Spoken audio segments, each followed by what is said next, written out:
Well, thank you very much for having me today, friends, comrades. I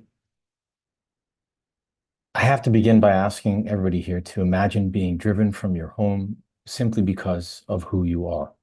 Your property, culture, memories, future stolen from you simply because of who you are. Encamped in hovels, under tents without sustenance, condemned to dwell that way, not for days, nor months, nor even years, but for decades, generation after generation, simply because of who you are. Imagine being held against your will in this emaciated condition, your every move monitored from birth to death, even your daily caloric intake and access to water, food, and other such, simply because of who you are. Imagine all of this, friends, and you just might begin to understand what Palestinian life in the Gaza Strip before the 7th of October is. Before the Palestinians were cast as human animals and Amalek to be done away with, every man, woman, and child, before the International Court of Justice declared the situation a plausible genocide. UNRWA is the only humanitarian lifeline to the 2.3 million Palestinians in the Gaza Strip, which is now experiencing levels of violence unprecedented in this century.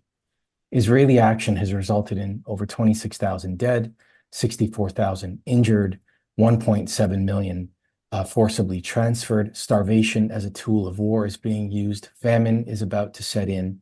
Now is not the time to stop funding UNRWA. Like all UN agencies, UNRWA has a zero tolerance policy for staff who engage in criminal activity. I know because I was part of the team in charge at the agency of administering this policy for years. But the decision of Western donors to suspend funding is irresponsible, cruel, and illegal. It's irresponsible because UNRWA is the only lifeline of humanitarian aid and assistance to the beleaguered population of the Gaza Strip during this genocide. It's cruel because it's collective punishment for the reasons that I've set out. UNRWA also offers support and assistance, humanitarian aid and assistance to 5.8 million Palestine refugees elsewhere in the Middle East, Syria, Lebanon, Jordan, the West Bank, including East Jerusalem.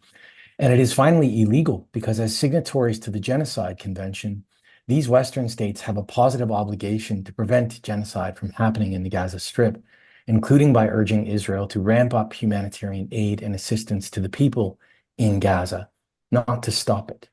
So I'm here to support the call to stop defunding UNRWA. I'm here to support the Palestine refugees and the Palestinians all over the world, and to call for the end of this genocide before it is too late. Thank you.